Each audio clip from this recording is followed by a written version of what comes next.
Hello my dear friend, welcome back to my channel. अगर आपने इस चैनल को सब्सक्राइब नहीं किया तो प्लीज़ सब्सक्राइब कर लीजिए। अब हम डिस्कस करेंगे सतीश चंद्रा का 11th चैप्टर जो मेडिवल इंडिया की बुक है। तो इसमें हम डिस्कस करेंगे cultural development in India. Cultural सांस्कृतिक रूप से क्या डेवलपमेंट हुई इंडिया में 1300 से 1500 के बीच में। The establishment of the Delhi Sultanate towards the beginning of the 13th century may be said to mark a new phase in the cultural development of the country. तो दिल्ली सल्तनत का जो 13वीं शताब्दी के स्टार्टिंग से उदय हुआ, जो मे बी सेड मतलब इसको कहा जा सकता है to mark a new phase. इसने एक ऐसा निशान दिया है या पद चिन्ह दिया है न्यू फेज का cultural development in the country. The Turkish invader who came to India, जो टर्किश इन्वेजर हैं वो जो इंडिया में आए, were by no means rude barbarian, मतलब किसी भी तरह से, बाय नो मीन्स मतलब किसी भी तरह से रूड बारबेरियन ऐसे नहीं थे वो, और बर्बर नहीं थे। Coming to the west during the 9th and 10th century, अगर वेस्ट की बात करें, वेस्ट एशिया की, ड्यूरिंग द 9th और 10th सेंचुरी में फ्रॉम सेंट्रल एशियन होमलैंड्स, तो वो सेंट्रल एशिया, जो सेंट्रल एशिया कजाकिस्तान वगैरह का एरिया है उसको सेंट्रल एशिया बोलते हैं, वहाँ से आए। एंड दे हैड एक्सेप्टेड इस्लाम, उन्होंने क्या है इस्लाम एक्सेप्ट कर चुके थे। And thus as the earlier invader from the central Asia had accepted Buddhism, जो वहाँ से पहले सेंट्रल एशिया के आदमी आए थे उन्होंने पहले बुद्धिज्म एक्सेप्ट कर लिया था, उसके बाद उन्होंने ये जो बाद में आए उन्होंने इस्लाम एक्सेप्ट कर चुके थे। एंड हिंदुइज्म, और बुद्धिज्म एंड हिंदुइज्म उन्होंने पहले एक्सेप्ट किया था। They had also assimilated rapidly the culture of area, तो अपने आप को उन्होंने सम्मिलित कर लिया था उस एरिया के कल्चर के according. The Arabo Persian culture which had embrace the Islamic lands from Morocco and Spain to Iran its adjacent area. तो ये बोल रहे हैं कि जो अरब और पर्शियन कल्चर है विच हैड एम्ब्रेस, उसने गले लगा लिया था इस्लामी लैंड्स को from Morocco and Spain to Iran, Morocco Spain से लेके ईरान तक, एंड इट्स एडजेसेंट एरिया, इसके आसपास के एरिया को। Was at its height at the time, वो अपनी पीक पे था उस टाइम पे। The people of the region had made many important contribution in the field of science, navigation and literature, जो इस एरिया के बंदे थे जिसमें उन्होंने बहुत सारा कंट्रीब्यूशन किया साइंस में, नेविगेशन में, लिटरेचर में। When the Turks came to India, Turkish क्या इंडिया में आए, they not only had a well defined faith in Islam, उन्होंने ना कि इस्लाम में वेल डिफाइंड फेथ रखा, to which they were deeply attach, इस फेथ से वो बहुत गहरे अटैच थे। They have also had definite ideas of the government art and literature architecture etc, तो उनके पास क्या था, डेफिनेट आइडिया थे गवर्नमेंट के आर्ट, लिटरेचर, आर्किटेक्चर को लेके। The interaction of the Turks with the Indians who held strong religion belief, interaction है जो टर्किस का इंडियंस के साथ, who held strong religious belief, जिनके बहुत तगड़े धर्म को लेके बिलीव थे। And had well developed ideas of art and architecture, तो उनका आइडिया का जो डेवलप आइडिया था आर्ट एंड आर्किटेक्चर का, literature, resulted in the long run in the development of a new enrich culture, तो लंबे टाइम में उसने क्या है बहुत एनरिच, परिपूर्ण बहुत सारी चीज़ों से ऐसे कल्चर को डेवलपमेंट दिया। But the process of was long one, जो प्रोसेस था बहुत लंबा था। Of destruction followed and accompanied by the period of construction, मतलब बहुत सारी चीज़ों का विनाश हुआ और बहुत सारी चीज़ें बनाएगी।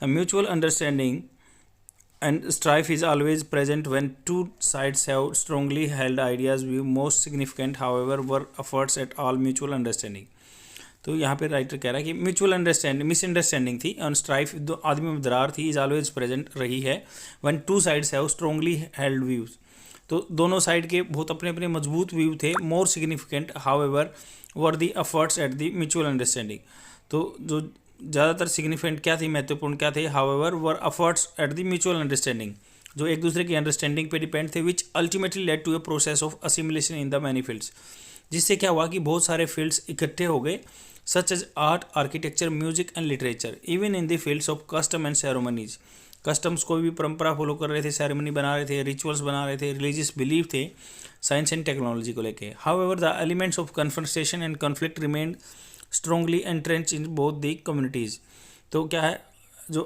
एलिमेंट्स ऑफ कन्फ्रंटेशन, एक दूसरे का सामना, विवाद और conflict remain strongly entrench in the both the communities. The process of assimilation and convergence, assimilation मतलब एक दूसरे के साथ मिलना और इकट्ठा होना, therefore had many up and downs आए and varied from the region to region, area to area different रहे, from field to field and from period to period, और एक पीरियड से दूसरे पीरियड में।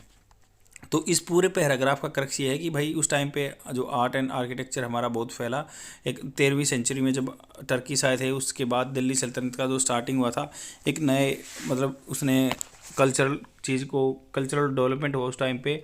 और 9th और 10th सेंचुरी में जो उनके पहले के प्रीडिसेसर्स थे वो आए थे, उन्होंने क्या है इस्लाम को अपना लिया था। और जो उससे पहले आए थे उन्होंने बुद्धिज़्म या हिंदुज़्म को अपना लिया था और असिमिलेटेड हुआ वो एरिया को, जो कल्चर था उसको अपना लिया उन्होंने। और अरबो पर्शियन कल्चर को विच had embrace the Islamic lands, जो इसने इस्लामिक एरिया के धर्म को अपना लिया। मोरक्को से स्पेन तक का एरिया था एंड अपनी टाइम पीक पे था उन्होंने। वहाँ क्या है, जो people of region had made always important contribution in the field of science and literature के रूप में भी इन्होंने बहुत अच्छा कंट्रीब्यूशन किया। और जब टर्किश इंडिया में आए थे ना, उन्होंने क्या था, उनका इस्लाम में फेथ था एंड वो इस्लाम से बहुत ज़्यादा अटैच थे। उस टाइम पे आर्ट एंड कल्चर भी बहुत डेफिनेटेड आइडियाज है। और इंट्रैक्शन था टर्किश का और Indians who held strong religious believe, बहुत सारे इनके रिलीजियस बिलीव थे and well defined ideas of art and literature result in the long run the development of new and rich culture. तो इससे क्या हुआ, बहुत अच्छा कल्चर पैदा हुआ था उस टाइम पे। और जो भी मिसअंडरस्टैंडिंग थी, विवाद थे, वो हमेशा बने रहे, झगड़े भी होते रहे आपस में। उन्होंने आर्ट और लिटरेचर को भी डेवलपमेंट कर दिया। तो इसमें असिमिलेशन भी हुआ, एक दूसरे का कन्वर्जेंस भी हुआ, थॉट्स का अप एंड डाउन भी आते रहे। तो ये इसमें पीरियड में विकास हुआ इस टाइम पे। अब आर्किटेक्चर पे चलते हैं। आर्किटेक्चर क्या डेवलप्ड हुआ। One of the first requirement of the new rulers was house to live in. तो सबको घर रहने के लिए चाहिए, तो वो उनकी भी यही रिक्वायरमेंट थी एंड उनको पूजा करने के स्थान भी चाहिए थे। तो उन्होंने क्या किया, उन्होंने कुछ टेम्पल्स को कन्वर्ट किया और अदर जो एग्जिस्टिंग बिल्डिंग थी उनको मॉस्क में, मस्जिदों में कन्वर्ट कर दिया और कई मंदिरों को डिस्ट्रॉय कर दिया और कुछ को कन्वर्ट कर दिया। तो उनकी जो मटेरियल थी, their material for the building mosque, उनका मटेरियल यूज कर लिया तोड़ के उनका टेम्पल्स को। तो उनका जैसे कुवत उल इस्लाम मॉस्क है जो near the Qutub Minar in Delhi, the building at Ajmer call 2.5 दिन का झोपड़ा, उसको क्या बोलते हैं, अजमेर में एक 2.5 दिन का झोपड़ा भी ऐसे ही मंदिर को तोड़ के बनाया हुआ है, या कुतुबुल इस्लाम मॉस्क भी ऐसे ही बनाई हुई है। तो ये बोल रहे हैं कि जो फॉर्मर हैड ए टेम्पल, जो पहले कुतुब इस्लाम थी ये टेम्पल था and later had a monastery, ये 2.5 दिन का झोपड़ा एक मोनेस्ट्री थी वहाँ पे। The only few new construction at Delhi was a facade of 3 elaborately carved arches in the front of the garbhagriha which were demolish. तो ये बोल रहे हैं कि जो नई कंस्ट्रक्शन बनी थी दिल्ली में, तो उन्होंने क्या है, बहुत कार्व्ड, जो मतलब एक कव की शेप में आर्चेज होते थे, गर्भगृह जो जहाँ पे भगवान बैठाते थे, वो वहाँ पे उसको डिमोलिश किया गया। एंड अब क्या है, उन्होंने एक नया स्टाइल बना लिया डेकोरेशन का। और these arches is interesting, no human और animal figure were use to since considered as a un Islamic to do so. उन्होंने नहीं तो कोई आदमी की चित्र लगाई, अपने उनका एक आर्किटेक्चर डेवलप कर दिया, क्योंकि उनको अन इस्लामिक माना जाता था अगर कोई पशु पक्षी की या कहीं की वहाँ धर्म के अपने मॉस्क में चित्र नहीं बनाते थे। Instead the use scroll of flowers and versus of Quran. उन्होंने क्या है, फ्लावर्स को यूज़ किया और वर्सेज जो पद थे, गद थे, पद और गद जो हैं वो कुरान के वहाँ पे वो अपने डिपिक्टेड करते थे। और जो क्या है, इनको इंटरट्वाइन, मतलब आपस में फूलों की पत्तियों को इंटरट्वाइन करके उलझा के ऐसे रिप्रेजेंट किया जाता था। तो इन्होंने खुद की बिल्डिंग भी बनाना स्टार्ट किया टर्किश ने बाद में। And for the purpose the mostly use the indigenous craftsman, जो यहाँ की लोकल क्राफ्ट्समैन थे उनको यूज़ किया, सच एज स्टोन कटर्स, मासन्स, और जो घर बनाते उनको मिस्त्री। एंड ये जो अपने स्किल्स के लिए बहुत फेमस थे। और some master architects came to India from West Asia से भी आए in their buildings and the Turks use an arch and dome a wide scale. Arch भी जो बनाते थे अपने दरवाजे के बाहर राउंड शेप में, राउंडल शेप में, आपको बहुत सारी बिल्डिंग आज के टाइम पे भी मिलेंगी। और उन्होंने क्या है, ना तो डोम उनका इन्वेंशन था और ना ही उनकी आर्क थी। The Arabs borrowed from this Rome through the Byzantine Empire. Rome में जो बाइजेंटाइन एम्पायर था वहाँ से इन्होंने बोरो किया था ऐसा style and develop them and their own, फिर डेवलप करके उनको अपना बना दिया था। The use of arch and the dome had a number of advantage, बहुत सारे इसके एडवांटेज थे। कैसे, the dome provided a pleasing skyline, तो बिल्कुल खुश कर देने वाली स्काईलाइन बनती थी, जैसे आकाश राउंड है वैसे ही दिखता था। And architects gain more experience and confidence at the dome rise higher. जैसे जब मान लो गुम्बज ऊपर जाती थी, जो आर्किटेक्टर था या मेसन था उसको बहुत खुशी मिलती थी, हाँ मेरी बिल्डिंग बहुत ऊपर तक मैंने बना दी है, ऐसे मतलब ये सेंटिमेंट्स होते थे आदमी को। Many experiments were made in the putting round dome on the square building. तो बहुत सारे एक्सपेरिमेंट्स किए गए, राउंड जो घर था उसके ऊपर राउंड, स्क्वायर बिल्डिंग के ऊपर राउंड डोम बना दिया जाता था और डोम को, गुम्बज को हायर एंड हायर ले जाते थे। In this way many lofty and impressive buildings were constructed. The arch and dome dispense with the need for a large number of pillars to support the roof. तो क्या थे, जो डोम बनाते थे उसमें बहुत सारे पिलर्स भी बनाते थे सपोर्ट करने के लिए छत को। Enable the construction of large halls with A clear view. तो इसलिए बड़े बड़े हॉल बन जाते थे क्योंकि बहुत सारे पिलर यूज होते थे एंड वहाँ पे आदमी बहुत सारे इकट्ठे होते थे मॉस्क में एंड मस्जिद में और अलग अलग प्लेसों में। However the arch and the dome needed to strong cement. तो वहाँ पे एक मतलब स्ट्रॉन्ग सीमेंट जरूर रहती थी क्योंकि बहुत बड़ा हॉल बनता था, पिलर बनते थे इसलिए। Otherwise the stone could not be held in place. तो वहाँ अपनी जगह पे स्टोन को, पत्थर को बनाए रखने के लिए सीमेंट की जरूरत होती थी। तो टर्क्स ने यूज़ किया light mortar in their buildings. जैसे जो काला काला ब्लैक कलर का तारकोल होते हैं वो मोर्टार यूज़ किया उन्होंने अपने बिल्डिंग में। The new architectural forms and mortar of superior kind became widespread in the north India with the arrival of Turks. तो मोर्टार बहुत फेमस हो गया जब टर्क्स आए। The arch and dome were known to the Indians earlier. Arch and dome तो यहाँ पे पहले से ही कंसेप्ट चला हुआ था। ये रोम के जो बाइजेंटाइन एम्पायर से ये बोरो करके लेके आए थे Turkish, but they were not use in the large scale. बहुत ज़्यादा टाइम पे यहाँ पे यूज नहीं होते थे, बहुत ज़्यादा मात्रा में। More over the correct scientific method of constructing arc was rarely employed. बहुत कम करेक्ट मेथड यूज करते थे, अपने मन से आ तो एक arc they the. The architectural device generally use by Indians consisted of putting one stone over other. तो mostly क्या करते थे इंडियंस जो यहाँ के आर्किटेक्चर थे, तो वन स्टोन को दूसरे स्टोन के ऊपर रख देते थे और narrowing the gap till the it covered by a coping stone और by putting a beam over the slab of stone. या तो लास्ट में उसको नैरो करते जाते थे ऊपर तक ताकि उस पर क्या है एक बीम रख सकें स्लैब का पत्थर के ऊपर। The Turkish ruler use both the domes and arch method as well as the slab and beam method in their buildings. तो ऐसे ऐसे आर्किटेक्चर का उन्होंने स्टाइल यूज किया, बीम भी किया था और यूज और स्लैब भी यूज किए थे। In the space of decoration, जहाँ पे डेकोरेशन होती थी, द टर्क्स एक्सक्यूड त्याग दिया representation of human and animal figure in their buildings. तो ह्यूमन की और एनिमल फिगर उस टाइम पे यूज होती थी। तो ये क्वेश्चन बन सकता है कि उस टाइम पे क्या है, जब टर्किश आए इंडिया में क्या ह्यूमन और एनिमल फिगर यूज होती थी बिल्डिंग्स में? नहीं, उस टाइम पे नहीं यूज होती क्योंकि वो अन इस्लामिक एक्टिविटी मानते थे इसको। Instead they use geometrical and floral designs. जो फूल के डिजाइन है वो यूज करते थे या जियोमेट्री शेप यूज करते थे, स्क्वायर बना दिया, ट्रेंगल बना दिया। Combining with them with the panels of inscription containing versus of the Quran. तो पहले हम डिस्कस कर चुके कि उन पे जो पद होते थे वो कुरान के पद वो लिखते थे। तो वर्सेस मीन्स होता है पद, और आपका जो दूसरा क्या होता है गद होता है। Thus the Arabic script it self become a work of art. तो अरेबिक स्क्रिप्ट क्या थी, जो थी एक वर्क ऑफ आर्ट, कला का साधन बन गई थी।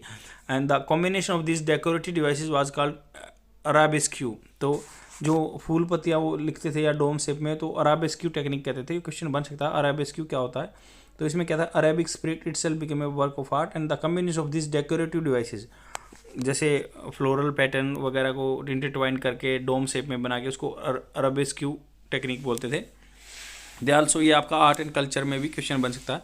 दे also freely borrowed Hindu motifs such as bell motif of the bell motif swastika का। स्वास्तिक जो हम सिंबल बनाते हैं, स्वास्तिक का ऐसे सिंबल बनाते हैं वो, उसका या फिर एक बैल का मोटिव का भी वो लेते थे या कमल का भी ले लेते थे। इट इज दस like the Indians the Turks were intensely found of decoration. तो टर्किश भी डेकोरेशन के बहुत चहीते थे या उनका शौक था बहुत। The skill of the Indian stone cutters were fully use for this purpose. Stone cutters के जो स्किल्स हैं बहुत यूज हुए क्योंकि उनको डेकोरेशन का बहुत शौक था। The wall of the small tomb Iltutmish near the Qutub Minar Delhi. तो आ सकता है कि इल्तुतमिश का मकबरा कहाँ पे है, दिल्ली में है, कुतुब मीनार के पास। वर सो इंट्रिकेटली, मतलब बहुत नाजुकी से बारीकी से carved the hardly A square inch in the left vacant. मतलब क्या है, हार्डली ये 1 इंच का जो स्क्वायर एरिया होता है वही खाली बचा, नहीं तो वहाँ पे सब कुछ नक्काशी एनग्रेव कर रखा था उन्होंने, कुछ ना कुछ लिख रखा था। येलो सैंडस्टोन और marble was use in this buildings for the decoration. Yellow sandstone use करते थे या मार्बल यूज करते थे डेकोरेशन के, to show off the colour of red sandstone. तो दिखाने के लिए कैसे रेड सैंडस्टोन का कलर दिखे, इसलिए वो ऐसे ऐसे काम करते थे। The most significant building constructed by the Turks in the 13th century was the Qutub Minar. 13वीं सेंचुरी में इल्तुतमिश के टाइम पे कुतुब मीनार बनी। द टैपरिंग टावर, बिल्कुल तिरछा, मतलब ऊपर से टैपर की तरह, ढलान की तरह है। Originally 71.4 metre high. तो कुतुब मीनार की हाइट है 71.4 metre. Was begun by Aibak, Qutubuddin Aibak ने उसने बनाना स्टार्ट किया था, जो कि गुलाम वंश के राजा थे। And completed by Iltutmish. It is wrong to think that it was dedicated to the Sufi saint Qutub उल दिन बख्तियार काकी। तो ऐसा मतलब क्या है, ये गलत होगा सोचना कि भाई ये कुतुबुद्दीन बख्तियार काकी के लिए बनी हुई थी, नहीं। The venerated saint of Delhi, जो बहुत प्रसिद्ध संत थे दिल्ली के, it was not called at the time of the Qutub Minar but it Quwwat ul Islam mask, but जो कुत उल इस्लाम मॉस्क बनी उस टाइम पे उनको बोला जाता था। And although the tradition of building towers are the found both in India and west Asia, west Asia जो मिडिल ईस्ट भी बोलते हैं, आज मान लो ईरान इराक का एरिया भी है जो वेस्ट एशिया बोलते हैं, तो ये इसका क्या है, वो इंडिया में भी शौक था ऐसी बिल्डिंग्स बनाने का, वहाँ भी शौक था। And Qutub Minar is a unique in many ways, बहुत सारी मतलब अच्छी विचित्र चीज़ें थी कुतुब मीनार में। It derives its effect mainly from the skillful manner, तो ये अपने जो इफेक्ट लेती थी कहाँ से, स्किलफुल मैनर में लेती, in which balconies have been projected yet linked with the main tower, तो बालकनीज को भी क्या है, have been projected yet linked with the main tower से साथ। The use of red and white sandstone, red और वाइट स्टोन का use होता था, and marble in the panels in the top stage and the ribbed effect, तो क्या देती थी वो, बहुत स्टडी और रिब्ड, जैसे होता ना हम बोलते हैं अपनी पसलियाँ होती है वैसे ही इफेक्ट देती थी वो। The Khalji period was a lot of building activity, Khalji में बहुत के टाइम पे बहुत सारी बिल्डिंग बनी। Alauddin Khalji built his capital at the Siri a few kilometres away from the site of the around Qutub, तो कुतुब मीनार से थोड़ी दूर पे सीरी पे उन्होंने अपनी एक राजधानी बनाई थी। Unfortunately hardly anything of this city survive now, मतलब इस सिटी में जो भी बनाया गया था आज के टाइम में मुश्किल से सर्वाइव कर रहा है, कुछ है ही नहीं। And Alauddin plan A tower twice the height of the Qutub, तो उन्होंने क्या है टावर भी बनाया था अलाउद्दीन खिलजी ने कुतुब मीनार के डबल हाइट का, but did not live to complete it, मतलब वो तब तक जिंदा नहीं रहे, इसको कंप्लीट कर नहीं पाए। But he added entrance door of the Qutub, उन्होंने क्या अलाई दरवाज़ा बना दिया जो एंट्रेंस डोर है कुतुब मीनार का, तो कुतुब मीनार का एंट्रेंस डोर को अलाई दरवाज़ा बोलते हैं। क्वेश्चन आ सकता है, as arch is of very pleasing proportion, तो वहाँ पे भी कुछ आर्क जैसी कुछ उन्होंने बनाए हैं। It also contains a dome which for the first time was built on the correct scientific line, ऐसा डोम बनाया उन्होंने जो कि साइंटिफिक लाइन पे बनाया गया था।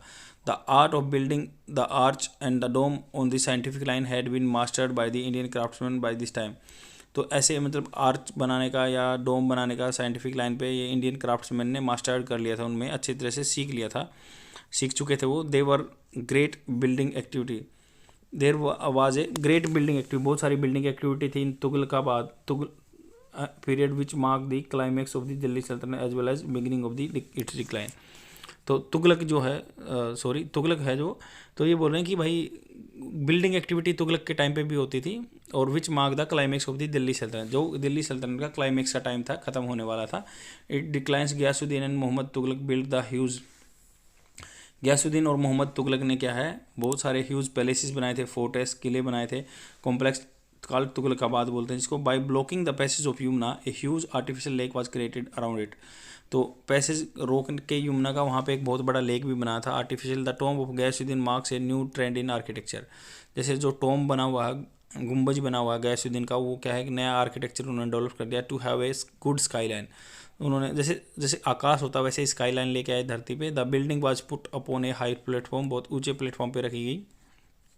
And its beauty was heightened by a marble dome, तो मार्बल डोम बनाया उन्होंने, गुम्बज बना।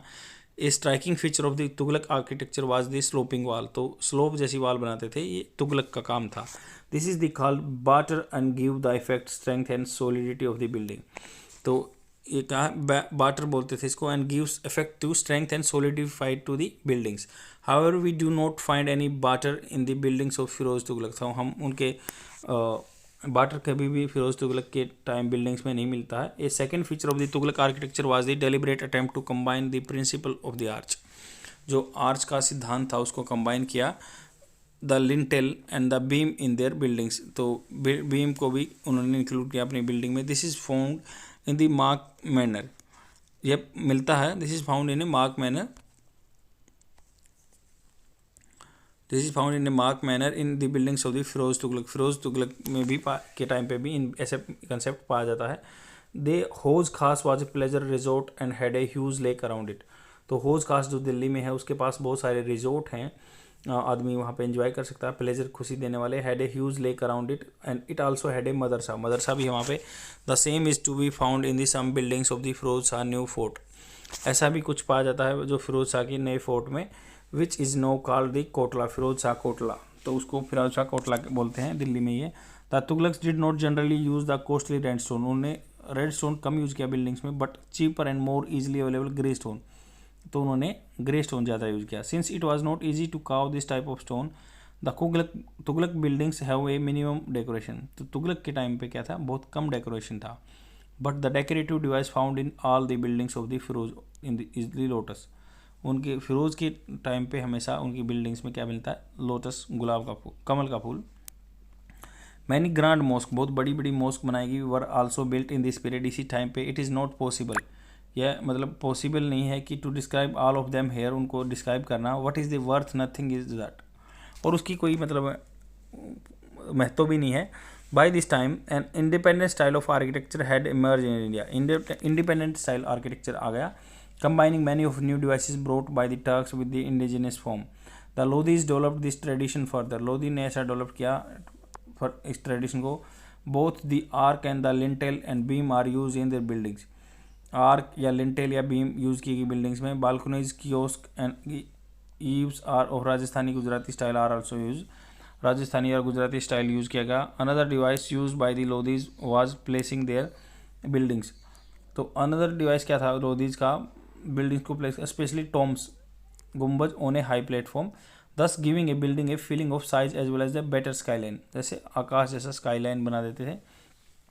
सम of the tombs were placed in the midst of the garden, garden के बीच में रखे कुछ tomb. And the Lodhi garden is Delhi in Delhi is a fine example of this, वो उसका एग्जाम्पल है। Some of the tombs were an octagonal shape, जिसके 8 shape head होते थे, वैसी शेप होती थी। Many of these features were adopted by the Mughals and later on their culmination is to be found in the Taj Mahal built bye Shahjahan, तो culmination कब मिला, ताजमहल जैसे शाहजहाँ ने बना था ऐसे टाइप पे भी मिला है बिल्डिंग्स का।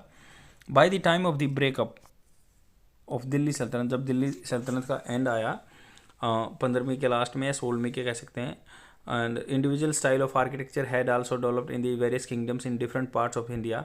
Many of these again were powerfully influenced by the local tradition of architecture, local जो आर्किटेक्चर भी डेवलप हुआ। Thus we have seen happened in Bengal में भी हुआ, Gujarat, Malwa and Deccan. During the 14th and 15th century, the style of architecture evolved in Delhi under the Tughlaqs was carried forward. उसको आगे ले जाया गया and modified in the various region kingdoms. Thus, there was an outburst of building activity marked by the growth of many styles of architecture in different parts of country. Different मतलब बहुत सारी building activity हुई इस time पे, ये इसका क्रक्ष है। Religious ideas and beliefs, religious ideas क्या थे उस टाइम पे, बिलीव्स क्या थे आदमियों के, तो Islam was not a stranger in India, इस्लाम को सब जानते थे, मुस्लिम धर्म को। When the Turks establish their empire in North India, जब उन्होंने अपना एस्टैब्लिश किया नॉर्थ इंडिया में, Islam had been establish in Sindh from 18th century, तो सिंध एरिया में 18वीं शताब्दी से चला यहाँ पे, and the Punjab and from the 10th century, और जो पंजाब था, पंजाब में 10वीं सेंचुरी तक। अरब ट्रेवलर्स जो अरब के ट्रेवलर्स थे, यात्री थे, had settle in Kerala between the 8th to 10th century, तो केरला में तो अरब क्या है 8वीं और 10वीं सेंचुरी में ही आ गए थे, तो ये इस्लाम आया था 18th सेंचुरी में सिंध एरिया में।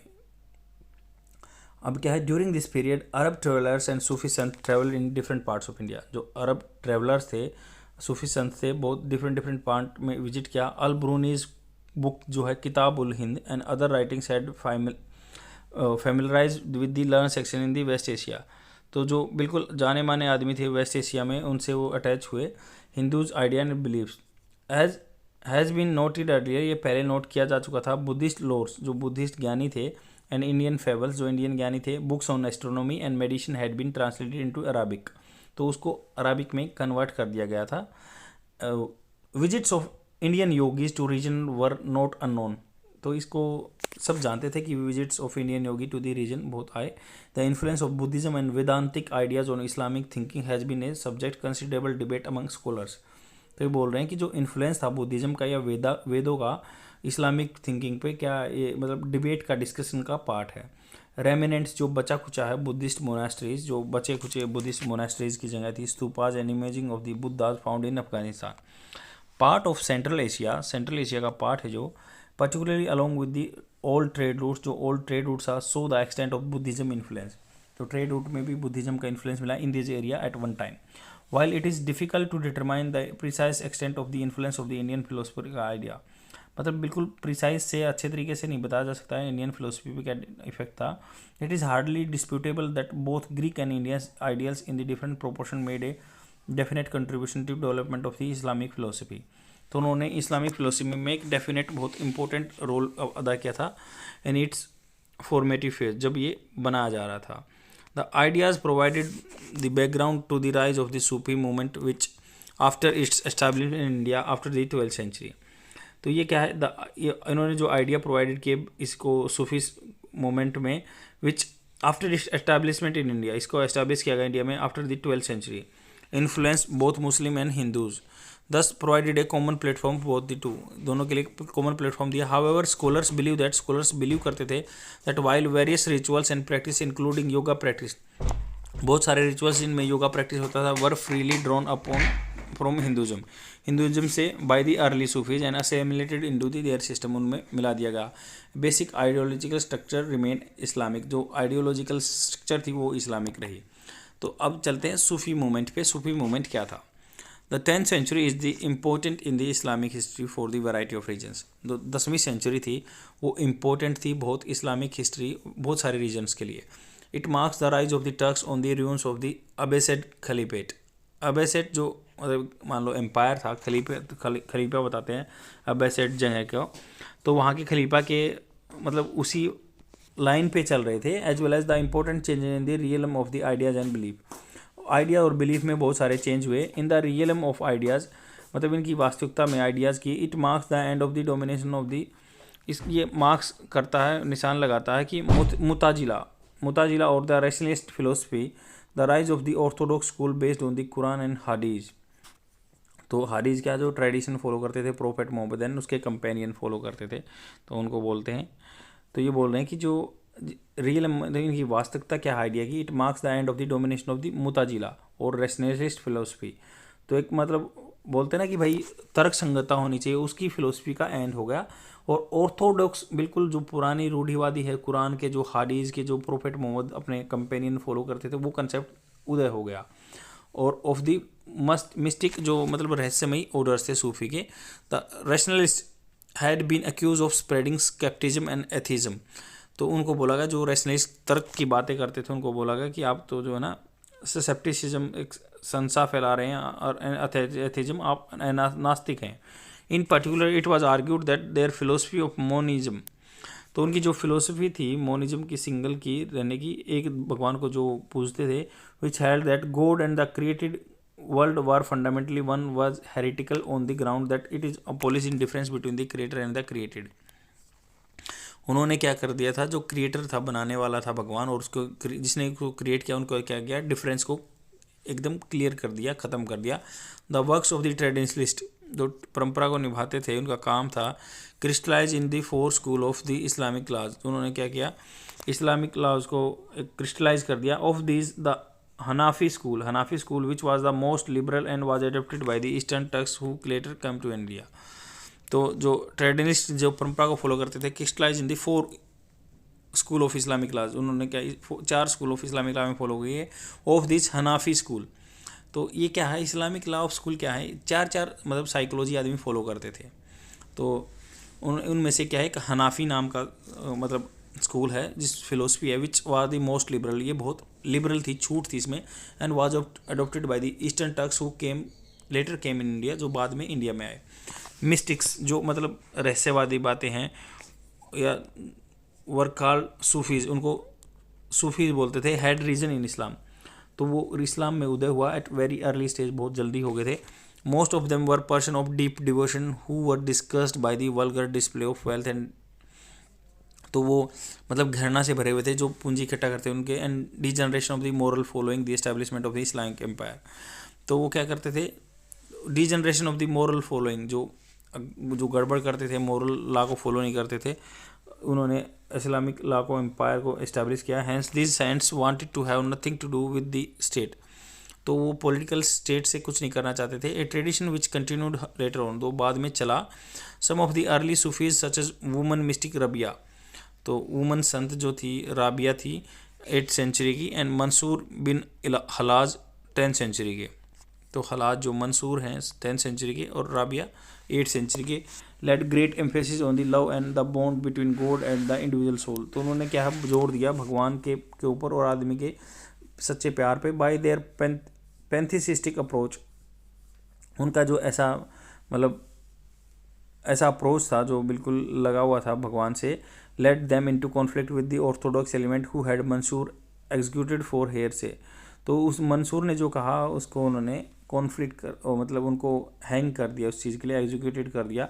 Despite this setback mystics ideas continue to spread among Muslim masses. उसके बाद भी जो मतलब संतों के जो विचार थे रहस्य वाले वो चलते रहे मुस्लिम कम्युनिटी में। Al Ghazali who is venerated, जिसको सम्मान दिया जाता था both by the orthodox element than the Sufis try to reconcile mysticism.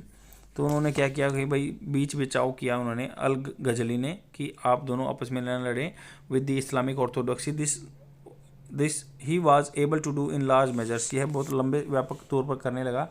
He gave a further blow to the rationalist philosophy, उसने क्या बहुत आगे धक्का दिया कि रैशनलिस्ट विचारों की फिलोसफी को, by arguing that positive knowledge of God and his qualities can not be gained by reason. तो उन्होंने कहा कि भाई जो philosophy by arguing the positive knowledge of God, भगवान की अच्छी knowledge and his qualities can not be gained, उनको क्वालिटी को नहीं किया जा सकता by reason but only by revelation, उनको रिवील करना है, उनको बताना है। Thus the book revealed book Quran was vital for mistake. तो संतों के लिए रिवील्ड बुक कुरान की जो थी बहुत इंपॉर्टेंट थी। अराउंड दिस टाइम, इसी टाइम पे the Sufis were organise in 12 orders और सिलसिलाज। तो 12 सिलसिला थे उस टाइम पे। एंड ए सिलसिला was generally led by A prominent mistake, मतलब बहुत जो संत होते थे उसके द्वारा किया जाता था, मतलब लेड किया जाता था।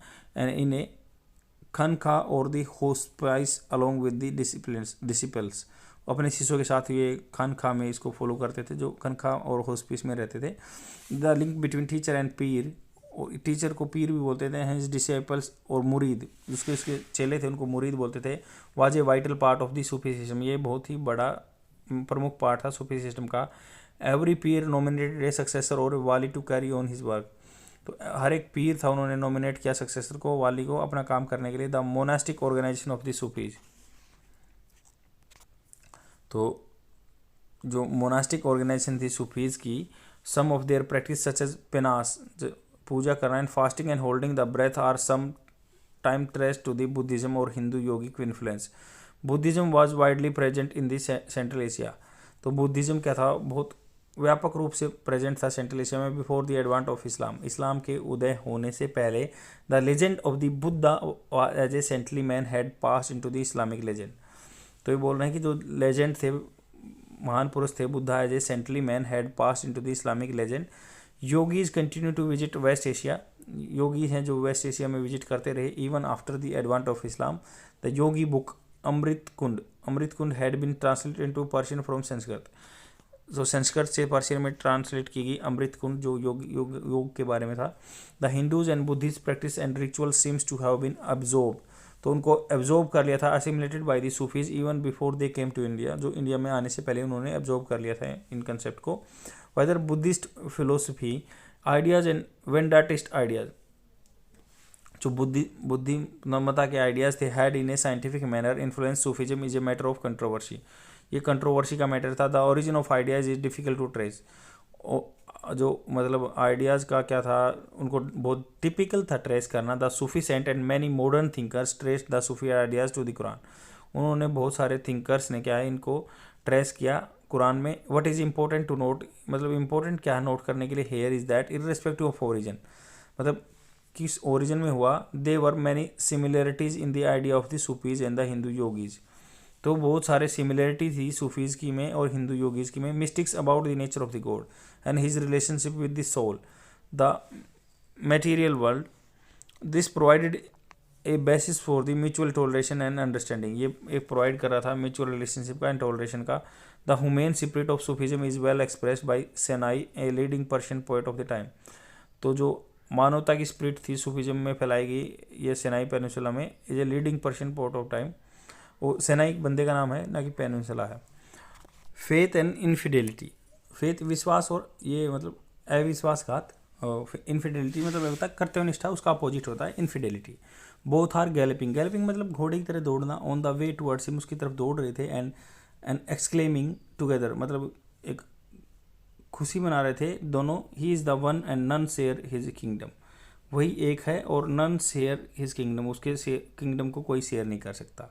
The Sufis order are broadly divided into two, Sufi order दो थे, बासर्रा और that is the those which followed the Islamic law, Sharia law जो फॉलो किया, या Beshara that is the those who were not bound by it, जो इस चीज़ को follow नहीं करते थे। सूफीज दो में बढ़ गए थे, बासारा और Beshara. Both type of order prevalent in India, दोनों ऑर्डर्स प्रिविलेंट थे, इंडिया में प्रचलित थे। The latter being followed by more wandering saint, जो घूम घूम कर जाते थे वो बेसारा यूज करते थे। And although these saints did not establish an order, some of them because figure of population veneration often the Muslim and Hindus alike, तो प्राय तौर पर क्या थे, मुस्लिम एंड हिंदूज सेम थे। तो आगे चलते हैं, द चिश्ती एंड द सूरावर्दी सिलसिला, चिश्ती सूराद और सूरावर्दी सिलसिलाज के बारे में पढ़ते हैं। ऑफ द बासारा मूवमेंट, जो बासारा थे जो सरिया को फॉलो करते थे, only to acquired significant influence, उन दो में से एक महत्वपूर्ण स्थान लिया है, उन्होंने प्रभाव डाला। Following in the north India during the 13 to 14 century, 13वीं सेंचुरी में या 14वीं सेंचुरी में, 1300-1400 के बीच में। This were the Chishti and Suhrawardi silsila, तो दो सिलसिला थे, Chishti and Suhrawardi. The Chishti order was establish in India by the Khwaja Moinuddin Chishti, Chishti किसने एस्टैब्लिश किया, Khwaja Moinuddin Chishti, who came to India, जो इंडिया में था अराउंड 1192, 1192 के आसपास आए थे। Shortly after the defeat and the death of the Prithviraj Chauhan, Prithviraj Chauhan की मृत्यु के बाद।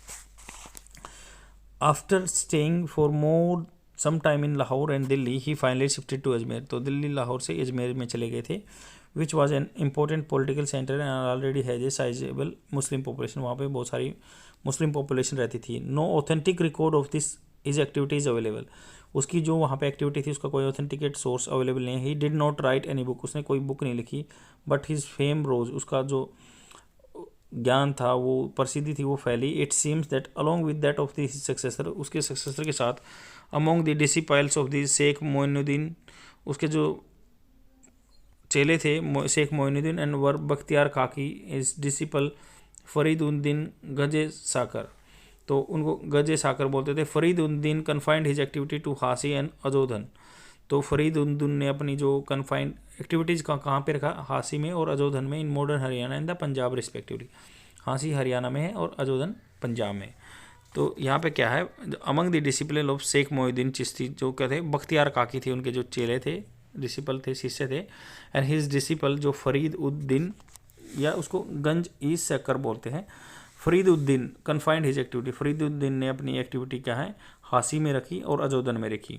ही was deeply respected in Delhi, उसको बहुत ज़्यादा प्यार मिला दिल्ली में। So much so that streams of people would throng around him, तो उसके आगे पीछे आदमी घूमते थे whenever he visited Delhi. And his outlook was so broad and humane that some of his verses are later found quoted in the Adi Granth of Sikh, Sikh के आदि ग्रंथ में भी फरीदुद्दीन की बातें लिखी गई हैं आदि ग्रंथ में, सिक्के में। The most famous of Chishti saint however were Nizamuddin Auliya, तो मोइनुद्दीन चिश्ती के बाद में निजामुद्दीन औलिया फेमस थे। एंड निसरुद्दीन चिराग ए दिल्ली, उनको Nasiruddin Chirag e Delhi. These early Sufis mingle freely with the people of lower classes, जो ये पहले के सूफीज थे वो मिक्स हुए लोअर क्लासेस के, इंक्लूडिंग द हिंदूज के साथ। They led a simple and austere life, उन्होंने क्या है, बहुत सिंपल और एक मतलब शांति, जो संत वाली लाइफ जी। एंड कन्वर्स, उसको जानकारी थी विद द पीपल ऑफ इन हिंदवाई, तो वो उनके साथ जानकारी थी उनकी पीपल हिंदवाई में। एंड देयर लोकल डायलेक्ट, उनकी लोकल भाषा भी जानते थे। They were hardly interested in affecting conversation, तो वो बहुत मुश्किल से इंटरेस्टेड थे कन्वर्सेशन में। Though later on many families and Sufi sant made themselves popular by adopting musical recitation called sama, तो म्यूजिकल जो रिसाइटेशन सामा को अडोप्ट किया उससे वो फेमस हो गए। To create a mood of nearness to the God, भगवान के नज़दीक पहुंचने का तरीका सामा। Moreover often chose Hindi verses for the purpose, उन्होंने पद जो हैं हिंदी के बोले। Since they could make a greater impact on their listeners, उन्होंने जो उनके लिसनर्स थे उन पर बहुत अच्छा इम्पैक्ट डाला। निजामुद्दीन औलिया अडोप्टेड योगिक ब्रीथिंग एक्सरसाइज, योगा का भी प्रयोग करते थे। सो much so that yogis called him a सिद्ध और परफेक्ट बोलते थे।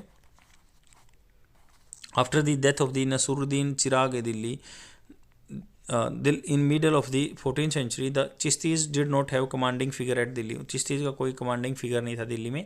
As a result the Chishtis and dispersed, तो वो बट गए, डिस्पर्स हो गए अलग अलग जगह पे. Extended their message to the eastern and southern part of India.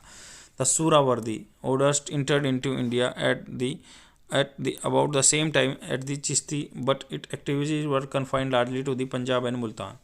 सूरावर्दी जो ऑर्डर था इंडिया में इंटर हुआ at the same time as the Chishti आए, जब it activities were confined largely to the Punjab and Multan.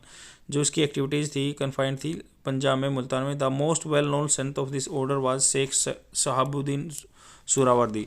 तो इस टाइम के मोस्ट फेमस कौन थे? Sheikh Shahabuddin Suhrawardi and Hamiduddin Nagori. Unlike the Chishtis, the Suhrawardi saints did not believe in leading of a life of poverty. तो वो गरीबी की ज़िंदगी में बिलीव नहीं करते थे. They accepted the service of the state.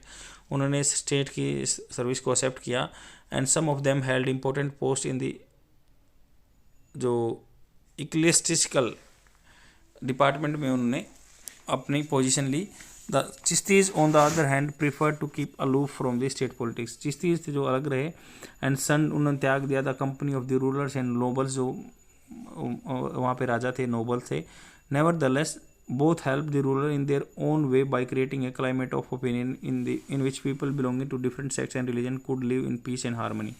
उन्होंने समाज में पीस एंड हारमनी का कंसेप्ट बढ़ाया. While Mecca remain the holy of holies, तो मक्का क्या है? पवित्र रहा है उनके लिए. And the rise of popular saints provided a useful point of veneration and devotion the mass to the mass of Muslim with the country. उन्होंने ऐसा कंसेप्ट फैलाया कंट्री में. द भक्ति मोमेंट. अब भक्ति मोमेंट को देखते हैं क्या लिखा हुआ है इसमें और क्या बात कही गई है. द भक्ति moment which stress mystical union, मतलब संतों की यूनियन के बारे में बात की गई. Of the individual with the God, individual की गॉड से, भगवान से. Had been the work in India long before the arrival of Turks, तो अराइवल टर्क्स के अलावा आने से पहले की ये बात थी. All the seeds of the bhakti can be found in Vedas, तो भक्ति का बीज है जो वेद में भी मिलेगा आपको. It was not emphasise during the early period, इस पर कोई जोर नहीं दिया पहले टाइम पे. The idea of adoration of a personal God seems to have developed with the growing popularity of Buddhism. ये बोल रहे हैं कि किसी आदमी को भगवान की तरह मानने का कंसेप्ट बुद्धिज्म से आया. During the early century of the Christian era, जो सी बोलते हैं, अंडर महायाना बुद्धिज्म, जो महायाना बुद्धिज्म कंसेप्ट था, the Buddha began to worship in his gracious Avalokiteshvara form. तो उन्होंने क्या किया? Buddha began to be worship, Buddha को पूजा जाने लगा उसकी ग्रेशियस जो अवलोकिता बोलते हैं उस फॉर्म को पूजा जाने लगा. The worship of Vishnu develop more and less at the same time, Vishnu को भी पूजा जाने लगा उसी टाइम पे. When many of holy books such as the Ramayana and Mahabharata were rewritten during the Gupta time, Mahabharat और रामायण दोबारा से लिखी गई गुप्ता के टाइम पे. द भक्ति was accepted along the jnana और karma as one of the recognise road to salvation. आदमी क्या काम करता है, कर्म के हिसाब से उसको साल्वेशन मिलेगा, मोक्ष मिलेगा, ये उसको बताया गया. However the development of the popular bhakti took place in the south India. भक्ति कहाँ पे कंसेप्ट जल्दी आया? साउथ इंडिया में, between the 7th to 12th century, 7वीं सेंचुरी से और 12वीं सेंचुरी तक. As has been notice earlier, इसको पहले नोटिस किया गया है. द सेवा नयनार और या वैष्णवा अलवराज, तो शिव को जो फॉलो करने वाले को सेवा नयनार बोलते थे, या वैष्णव को फॉलो करने वाले वैष्णवाइट अलवराज. डिसरिगार्डेड, उन्होंने बेइज्जती की, मतलब सम्मान नहीं किया. The austerities preached by the Jains and Buddhist, जो उन्होंने अपनी शांति फैलाई थी या एक कूल एंड कामनेस फैलाई थी जैन के और बुद्धिस्ट के द्वारा. And preach personal devotion to the gods as a means of salvation. They disregarded the rigidities, उन्होंने क्या किया? सम्मान को बेदखल कर दिया. Rigidities of the caste system and carried their message of love and personal devotion to the God to various parts of the south India by using the local language. Local language को फैला के उन्होंने concept को आगे फैलाया. Although there were many points of contact between the south and north India, तो बहुत सारे मतलब पॉइंट ऑफ कॉन्टैक्ट थे between south and north India. The transmission of the ideas of the bhakti saint from the south to north India was a slow and long drawn process. तो क्या था ये? It was a slow and long drawn process था. Oddly enough, मतलब बिल्कुल विचित्र था. The very reason which made Nayanar and Alvars popular in the south limited their appeal outside the area, जो वो अपने एरिया से बाहर अपील करते थे. Which the fact that they preach and compose in the local language, उन्होंने अपना जो प्रचार प्रसार किया वो लोकल लैंग्वेज में क्या, Sanskrit was still the vehicle of thought in the country, मतलब स्टिल अब तक भी आदमी क्या संस्कृत यूज करते थे उस टाइम पे। The ideas of the bhakti were carried to the north by scholars as well as sant, जो उस भक्ति का कंसेप्ट साउथ से नॉर्थ में आया कुछ स्कॉलर्स के द्वारा। Among this mentions may be made of Maharashtrian sant, कुछ महाराष्ट्र के संत थे Namdev, who flourish in the first part of the 14th century, जो फले फूले 14वीं सेंचुरी के स्टार्टिंग में। Ramananda who is placed at the second half of the 14, तो नामदेव के बाद रामानंदा जो 14th सेंचुरी के सेकेंड हाफ में आए। The first quarter of the 15th century. Namdeva was a tailor, Namdev क्या थे, टेलर थे। And who it is said had taken to banditry before the became a saint, तो उन्होंने क्या है कि who is said had taken, ऐसा कहा जाता है कि उन्होंने ले चुके थे banditry before the became a saint, तो संत बनने से पहले। His poetry which was written in Marathi breathes a spirit of intense love and devotion to God, जो मराठी में लिखी गई है वो उनकी पूरी भक्ति है भगवान से। Namdev is said to have travelled far and wide and engage in discussion with the Sufi saint at Delhi. Namdev के बारे में ऐसा कहा गया कि वो बहुत लंबे दूर तक गए, उन्होंने क्या क्या डिस्कशन किया सूफी सेंट्स के दिल्ली में। And Ramananda was a follower of Ramanuja, Ramananda कौन थे, जो रामानुज के फॉलोअर थे। Was born at Prayag, Allahabad में उनका जन्म हुआ। And live there at Banaras, और वहाँ पे वो रहे एंड बनारस में रहे। सब substituted worship of Rama in the place of Vishnu, उन्होंने क्या किया कि भाई रामानंदा ने क्या कहा, रामानुजा के बेटे थे तो उन्होंने कहा कि उन्होंने मतलब विष्णु की जगह उन्होंने कहा कि राम को फॉलो करना चाहिए। What is more he taught his doctrine of bhakti to all 4 varnas, चारों वर्णों को उन्होंने भक्ति करने का बोला। And disregarded the ban of the people caste looking cooking together, और जो खाना बनाने के लिए मना किया गया था हर कास्ट के आदमी को, उसको डिस्कार्डेड किया उस कंसेप्ट को। एंड शेयरिंग देयर मिल्क, और खाना बांटने वाले कंसेप्ट को। He enrolled discipline from all sects, तो उन्होंने क्या है डिसिपल्स अपने चेले बनाए बहुत हर जातियों से, इंक्लूडिंग दी लो कास्ट से भी। Thus among his disciples was Ravidas, उसके जो चेलों में कौन थे, रविदास थे। Who was a cobbler by caste, जो कि मतलब चमार का काम करते थे जाति से। And Kabir who was a weaver, जो जुल्हा थे कबीर। एंड सेना हुआ जे बारबर, सेना जो थे बारबर थे। एंड साधना हुआ जे ब्यूचर, जो साधना कौन थे, कसाई थे। Namdev was equally broad minded in enrolling his discipline, Namdev ने क्या है अपने डिसिप्लिन जो चेले थे शिष्य थे वो हर ब्रॉड माइंडेड से हर जाति से लिए उन्होंने। The seeds scattered by this saints fell on the fertile soil, मतलब जो इन्होंने बूझ बोया था वो एक अच्छी भूमि पर जाके गिरा।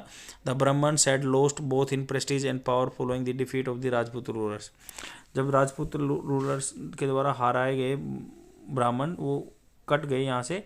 And the establishment of the Turkish सल्तनत, और टर्किश सल्तनत आ गई। As a result movement such as the Nath Panthi, जो नाथ पंथी बोलते हैं मूवमेंट, गोरखनाथ जैसे हुए moving challenge the caste system, उन्होंने चैलेंज किया कास्ट सिस्टम को। And superiority of the Brahmanas had gain popularity, तो उन्होंने जो मतलब चैलेंज किया वो प्रोमिनेंट हो गया क्योंकि वो सुपीरियरिटी ऑफ ब्राह्मण की उन्होंने क्वेश्चन किया। These coincided with the Islamic ideas of equality and brotherhood, ये सेम उससे सम्मिलित हुआ जो इस्लामिक के भाईचारे के इक्वलिटी के भाव होते थे। Had been preached by Sufi sant, people were no longer satisfied with the religion, आदमी क्या थे ज़्यादा सेटिस्फाइड नहीं थे रिलीजन के साथ। Which were only emphasize ceremonies and forms, जिन्होंने बिल्कुल फॉलो किया एम्फेसिस जोर दिया सेरेमनीज पे एंड फॉर्म्स पे। They wanted a religion which could satisfy both their reasons and emotion, वो ऐसा रिलीजन चाहते थे जो रिलीजन को फॉलो करे और उनके सेटिस्फाई करे इमोशन को भी। It was due to these factors, इन्हीं फैक्टर की वजह से Bhakti movement became a popular movement, इन्हीं रीजनों की वजह से भक्ति मूवमेंट क्या है बहुत पॉपुलर हो गया नॉर्थ इंडिया में during the 15th and 16th century.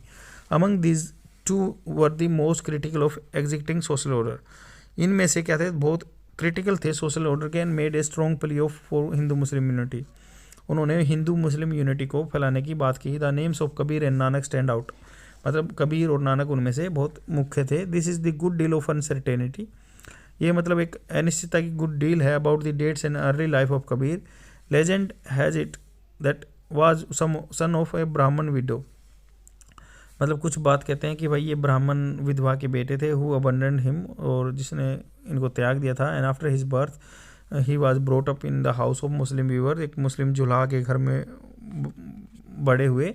He learn the profession of his adopted father, जो उसके पिताजी का प्रोफेशन था वो उन्होंने अडोप्ट किया।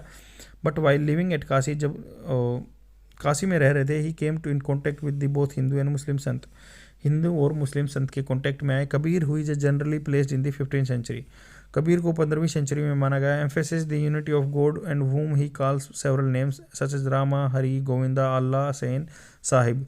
तो उन्होंने भगवान को अलग अलग नाम से पुकारा। ही स्ट्रॉन्गली डिनाउंस, उन्होंने बिल्कुल मतलब डिस्कार्डेड कर दिया आइडियल वर्शिप को, तो मूर्ति पूजा को, एंड पिलग्रिमेज जो यात्रा पे जाते हैं, and bathing in holy river and taking part in the formal worship including namaz, उन्होंने नमाज को भी डिस्कार्डेड किया। Nor did he consider it necessary to abandon the life of the householder for the sake of saintly life, उन्होंने ये भी नहीं कहा कि आप संत बनना चाहते तो अपने घरेलू लाइफ को छोड़ दें।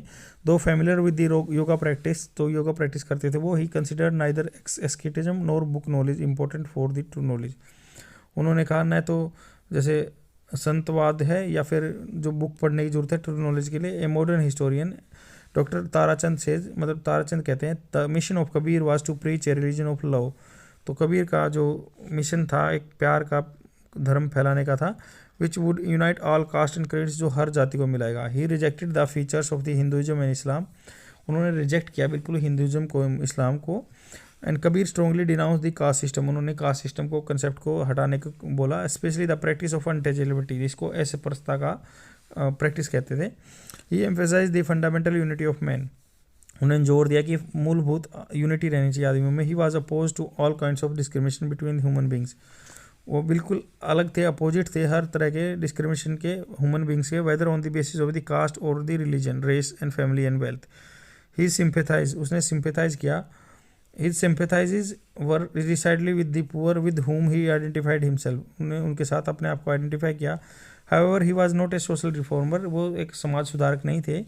His emphasis being reform on the individual under the guidance of true Guru and teacher, तो उन्होंने बोला कि भाई उसने जोर दिया कि अपने आप में सुधार लाओ, गाइडेंस के किसके अंडर के, ट्रू गुरु, सच्चा गुरु और टीचर्स के गाइडेंस में। Guru Nanak from the whom teachings of Sikh religion was derived was born in a Khatri family in a village of Talwandi near now called Nankana, तो तलवंडी में उनका जन्म हुआ था। गुरु नानक, आप गुरु नानक के बारे में पढ़ेंगे, पहले कबीर जी के बारे में पढ़ लिया। And on the bank of the river Ravi 1469, 1469 में उनका जन्म हो गया था रवि नदी के किनारे तलवंडी में।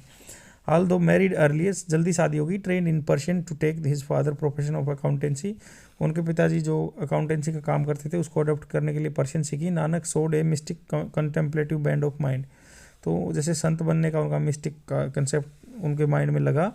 And preferred the company of saint and sadhu, संत और साधुओं की वो मतलब एक कंपनी में रहने लगे।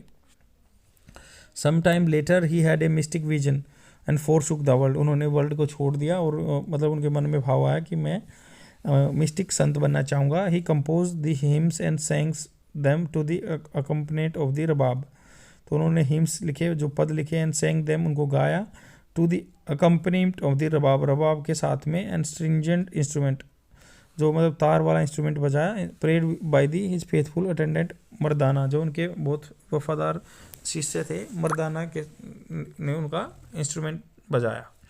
It is said that Nanak undertook wide tours to all India, हर जगह पे गए इंडिया में, इवन बियॉन्ड इट, उसके आगे भी। Sri Lanka is in the south and Mecca and Medina in the west, Sri Lanka नीचे और मक्का एंड मदीना वेस्ट में। He attracted a large number of people towards him, उसने बहुत बंदों को अपनी तरफ अट्रैक्ट किया। His name and fame had spread far and wide before the his death 1538, 1538 में उनकी मृत्यु होने से पहले बहुत जगह तो उनका नाम फैल गया था। Like Kabir, Nanak laid emphasis on the one God, उन्होंने एक भगवान पे जोर दिया। By repeating whose name and dwelling on it, मतलब उसका नाम बार बार जपने पे, रिपीटिंग, एंड उसी पे बसने के लिए। With love and devotion one could get salvation, एक कोई आदमी उस पर विश्वास रखे तो साल्वेशन मिल सकता है, without distinction of caste, creed and sect. However Nanak great emphasis on the purity of the character, उन्होंने कैरेक्टर की प्योरिटी पे जोर दिया। Conducted as the first condition of approaching God, ये पहली कंडीशन थी भगवान की तरफ जाने के लिए। And the need of A Guru and guidance, गुरु की आवश्यकता गाइडेंस के लिए। लाइक कबीर ही स्ट्रॉन्गली डिनाउंस आइडल वर्शिप, मूर्ति पूजा का खंडन किया, पिलग्रिमेज का, and other observance of the various faith. He advocated a middle path in which spiritual life could be combined with the duties of house holder, उन्होंने क्या है एक middle path को advocate किया जिसमें क्या spiritual life could be combined with the duties of householder. Nanak had no intention, Nanak का कोई इंटेंशन नहीं था फाउंडिंग ए न्यू रिलीजन, हर नया रिलीजन का his catholic approach aimed at bringing distinction between the Hindus and Muslim. उनका जो catholic approach था एम्ड एट ब्रीजिंग मतलब गैप करने का, distinction between Hindu and Muslim, Hindu और मुस्लिम को एक करना चाहते थे। इन order to create atmosphere of peace and goodwill and mutual give and take का कंसेप्ट लेके आना चाहते थे। This was also the aim of Kabir, वही कबीर का एम था। Different opinion have been expressed by the scholars about the impact of their ideas on the large mass of Hindu and Muslim. मतलब सबका अलग अलग कंसेप्ट है कि उनका कहाँ तक इम्पैक्ट रहा सोसाइटी पे, हिंदू मुस्लिम पे। It has been argued that old forms of the religion continues almost unchange. मतलब क्या है, old forms of the religion ज़्यादा वो ऑलमोस्ट चेंज हो गया था, अनचेंज हुआ था, मतलब चेंज नहीं हुआ। Nor it was possible to effect any major breach in the caste system, बहुत पॉसिबल भी नहीं था कास्ट सिस्टम में ज़्यादा उल्लंघन करना। In the course of time the ideas of Nanak gave birth to the new creed, मतलब नानक के टाइम पे एक नई जाति आ गई, सिखिज्म बोला जिसको। And while the followers of Kabir shrank into a sect Kabir panthis, तो कबीर के जो शिष्य हैं वो एक फॉलोअर बन गए, उसके कबीर पंथी बोला गया। The importance of the mission of Kabir and Nanak should be however be assessed by for a broader point of view से लिया गया। They created a climate of opinion and which continue to work through the succeeding centuries. उन्होंने एक opinion का ऐसे climate किया, उस आगे सक्सीडिंग सेंचुरी में चला। It is well known that religious ideas and the policy of Akbar reflected in remarkable manner. तो ये अच्छी जानी मानी बात है कि रिलीजियस आइडिया हैं और पॉलिसी ऑफ अकबर उनको रिफ्लेक्ट देखा गया रिमार्केबल मैनर में। And the fundamental teachings of this two saints. Nor Akbar was alone pursuing this policy, अकेला अकबर ऐसे पॉलिसी को फॉलो नहीं कर रहा था। तो हमने पहले भी देख लिया कि बहुत सारे राजा इस चीज़ को फॉलो कर रहे थे। However it was hardly to be expected, ये मुश्किल से एक्सपेक्ट किया गया। The orthodox element in the two main religion Hinduism Islam would surrender without a fight, वो सरेंडर करेंगे without a fight. And we shall see the orthodox element mustered behind the defence of old faith. जो orthodox element थे वो क्या थे, इकट्ठा हो रखे थे defence of old faith which was redefined to meet the new challenge. The struggle between the two broad trends, one liberal and non sectarian, एक लिबरल का और नॉन सेक्टेरियन का, and the other orthodox and during the 16th and 17th and 18th century. It is this continuing struggle, जो ये लगातार struggle चला, which shows that impact of ideas and concept put forward by Kabir. जो idea है, impact है, concept Kabir के द्वारा, नानक के द्वारा आगे रखे गए। And other of the same way of thinking was no means insignificant, उसको एक इनसिग्निफिकेंट नहीं माना गया। एंड अब आगे चलते हैं वैष्णवाइट मूवमेंट पे। आई थिंक आज के लिए मोर देन सफिशिएंट हो गया है, बाकी का चैप्टर कल डिस्कस करेंगे। कल वैष्णवाइट मूवमेंट से स्टार्ट करेंगे। अगर आपको कंटेंट अच्छा लग रहा है तो शेयर कर दीजिए। Thank you very much.